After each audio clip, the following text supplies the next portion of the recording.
Alright, this is the last key that I think has practical applications on the guitar. You really won't find chords for like B flat or E flat, or whatever you get to, G sharp. At that point, if you have these 5 main keys down, you can play in any key with the help of a capo, or by detuning your guitar half a step, you can play chords that look like they're B chords, but they're actually in B flat. So we're going to go over B chords this time. They can look a little intimidating just because they look like these big bar chords that you see when you look up a B, for example, online.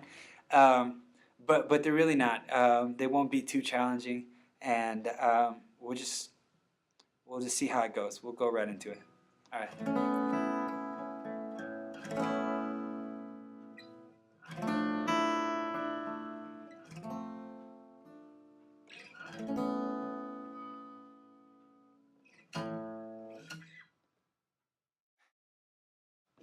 Alright, so for our home bass chord, the B, we're going to start out right here. I know it looks kind of like a bar chord, but it's like half the effort because we're not having to press down with our index finger. So we're just playing that B at the top on the 7th fret of the low E. We're playing the A and D strings on the 9th fret. And then our middle finger is going to be on the 8th fret of the G string. And it should sound like this. Has a nice open sound. So we're going to use this same shape to get to the F sharp. And for that, we're just going to move down to right here. And we're going to play the same strings open. The same notes are going to be on the same, or the same fingers are going to be the same strings. So it just takes hearing the difference. B, F sharp. Same shape, different sound.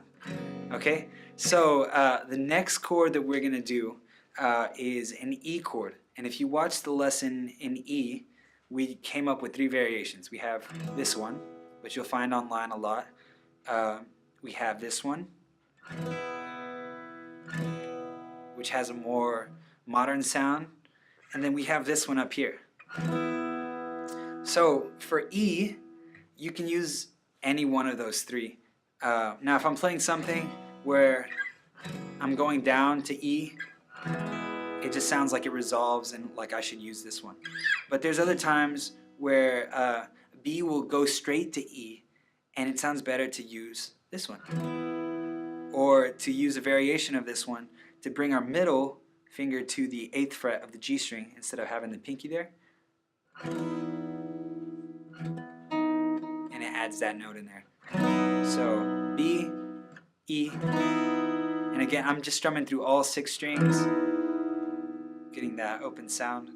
So we have the B, we have the F sharp, we have the 3 different variations of E, and then the last chord that you find a lot in the key of B is a G sharp minor.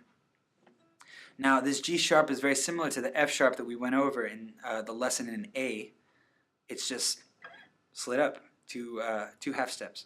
So now we're here with the ring and pinky on the A and B strings on the 6th fret, and then our index is going to be on the G string on the 4th fret, and it should sound like this. Now, like I said before, if you want, or if you're able to, if you can reach up and grab that G sharp with your thumb,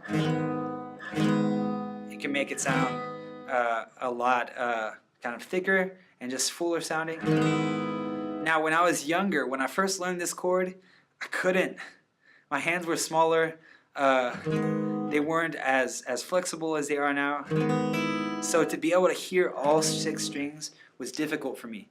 So if you're not able to do that, you can still capture the essence of that G sharp minor without playing that low G sharp, and it would still sound perfectly fine. So those are the chords in the key of B, and yeah, I mean, there's not too many variations for this one, so it's just a matter of learning those shapes, or